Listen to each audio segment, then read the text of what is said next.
वज़ीर-ए-आज़म शहबाज शरीफ और field marshal Syed Asim Munir की सऊदी वली अहद से हम मुलाकात पाकिस्तान की जानिब से मुकम्मल यकजहती और हमायत का यादा, खित्ते में अमन इस्तेहकाम के फ़रोग़ के लिए मुश्तरका तौर पर काम जारी रखने पर इत्तफाक।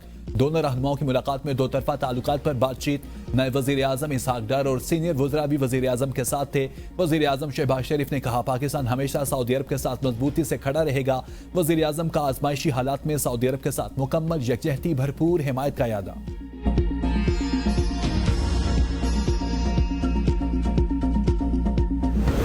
ऑपरेशन गजब लिल हक जारी। पाक अफवाज के अफगानिस्तान में कामयाब फजाई हमले, अफगान तालिबान और फितनल ख्वारिज के 4 दहशतगर्द ठिकानों और फौजी तंजीबात को कामयाबी से निशाना बनाया गया। काबुल में 313 कोर का इंफ्रास्ट्रक्चर तबाह। कंधार में तरावू दहशतगर्द कैंपस को भी कामयाबी से निशाना बनाया गया। कंधार में एयरफील्ड की ऑयल स्टोरेज साइट और इससे मुल्हिका लॉजिस्टिक इंफ्रास्ट्रक्चर को भी तबाह कर दिया गया।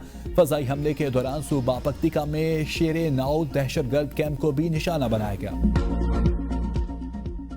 पहाड़ शहर के हसास और शहरी इलाकों में भारतीय प्रॉक्सी के ड्रोन हमले पाक फौज ने नाकाम बना दिए।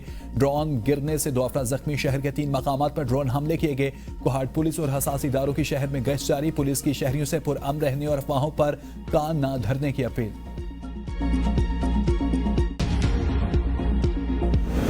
ईरान ने अपने हुर्मस में बारूदी सुरंगें बचाना शुरू कर दी। अमरीकी हुकाम का दावा है कि न्यूयॉर्क टाइम्स के मुताबिक इंटेलिजेंस पर ब्रीफिंग देने वाले एक अमरीकी एहलकार ने बताया, ईरान ने बारूदी सुरंगें बुझाने के लिए छोटी कश्तियों का इस्तेमाल शुरू कर दिया। सैकड़ों कश्तियों को तैनात किया।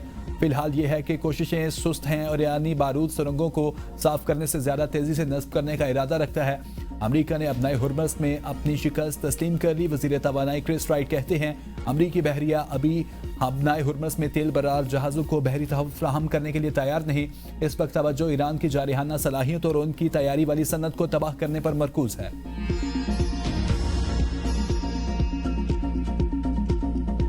इराक में अमेरिका का फ्यूलिंग तैयारा गिरकर तबाह। सेंटकॉप ने तैयारे गिरने की तस्दीक कर दी। तबाह होने वाले तैयारे में 6 अमरीकी फौजी सवार थे। अमेरिका का रिफ्यूलिंग तैयारा इराक की मुजाहमती फोर्सेस ने मार गिराया। ईरान का बहरीन में अमरीकी फौजी अड्डे पर मिसाइल्स और ड्रोन से हमले। पाकिस्तान इनकलाब का कहना है कि हमलों में अमरीकी फौजी तंसीबात को नुकसान पहुंचा है। हमलों में अमरीकी बहरिया के 5वें अड्डे को निशाना बनाया गया। पूरे अज़्म और ताकत के साथ ऑपरेशन वादा-ए-साथ जारी रखेंगे। हमारे पास अभी जदीद मिसाइल मौजूद हैं जो इस्तेमाल नहीं किए गए। ईरानी पासदान इनकलाब का अमेरिका के aircraft carrier USS Abraham Lincoln को मिसाइलों से निशाना बनाने का दावा। इराक के इलाके अरबेल में हमले के दौरान फ्रांसीसी फौज का एक अफसर हलाक, मुतादिद जख्मी। फ्रांसीसी सदर मैक्रोन की तस्दीक, कहा जख्मी होने वाले फ्रांसीसी फौजी इराक में मौजूद हैं। फ्रांसीसी फौजी दाइश के खिलाफ कार्रवाइयों के सिलसिले में इराक में तैनात हैं। ईरान की जंग ऐसे हमलों का जवाब नहीं बन सकती। इराक के शहर अरबेल के गवर्नर का कहना है कि पिशमगरा बेस ड्रोन से हमला किया गया। इस बेस पर आलमी इत्तेहादी फोर्स मौजूद है।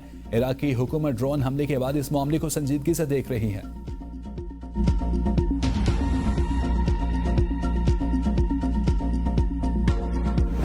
ईरान की जानिब से इसराइल पर मिसाइलों की यलगार जारी। तिल आबीब समेत कई शहरों में सायरन बजते रहे। शुमाली इसराइल में इमारत पर मिसाइल गिरने से 19 अफराद जख्मी। 24 घंटों के दौरान ईरानी हमलों में 200 से ज्यादा सेहूनी जख्मी हो चुके। ईरानी हमलों के बाद इसराइल के बिन गुरियान एयरपोर्ट पर अफरा तफरी मच गई। मशरिक़ वुस्ता की जंग में अमरीका को बड़े नुकसान का सामना।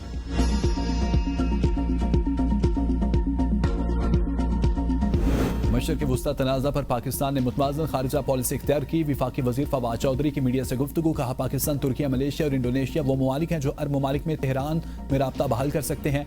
पाकिस्तान की सिफारतकारी शानदार है, पूरी कौम को उसको सपोर्ट करना चाहिए। इस जंग के खात्मे में पाकिस्तान और बड़ा अहम रोल अदा करेगा।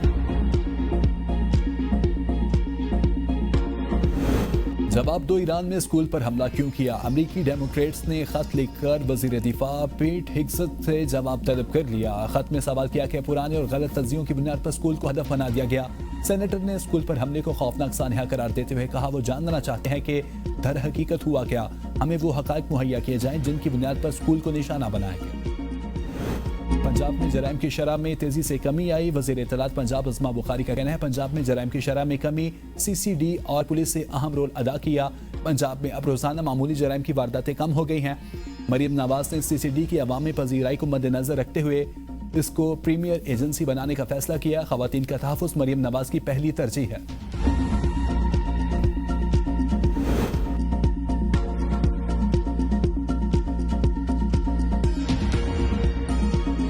निहाल हाशमी आज गवर्नर सिंध के ओहदे का हल्फ उठाएंगे। तैयारियां मुकम्मल। चीफ जस्टिस सिंध हाईकोर्ट निहाल हाशमी से गवर्नर सिंध के ओहदे का हल्फ लेंगे। मीडिया से गुफ्तगू में निहाल हाशमी ने कहा, वज़ीर आज़म शहबाज शरीफ और नवाज शरीफ की इनायत है। सदर आसिफ जरदारी तमाम सियासी कारकुनों और सिंध के हर फर्द का शुक्रगुजार हूँ। ये ओहदा कांटों की सेज है, आइन के मुताबिक किरदार अदा करूंगा। पाकिस्तान को रमज़ान साल के पहले 7 माह में $5.17 अरब के कर्जे मौसूल। माली साल 2026 के जुलाई तक जनवरी के अरसे में गैर मुल्की कर्जों की फ्राहमी में $5.17 अरब रही।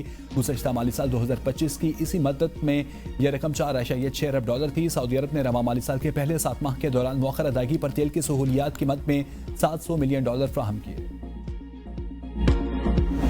कराची पोर्ट से मुत्तहिदा अरब अमारात के नए फीडर सर्विस का आगाज हो गया। वफाकी वजीर बहरी अमूर जुनैद अनवार चौधरी का कहना है, पाकिस्तान के दरामद कुनिंदगान और बरामद कुनिंदगान को आलमी शिपिंग नेटवर्क तक बेहतर रसाई मिलेगी। कराची पोर्ट के इलाकाई बंदरगाहों से राब्तों में नुमाया इजाफा होगा। पहला feeder ship Karachi gateway terminal पहुंच चुका है। नई सर्विस से पाकिस्तान की सप्लाई चेन को इस्तेहकाम मिलने की तवक्को है।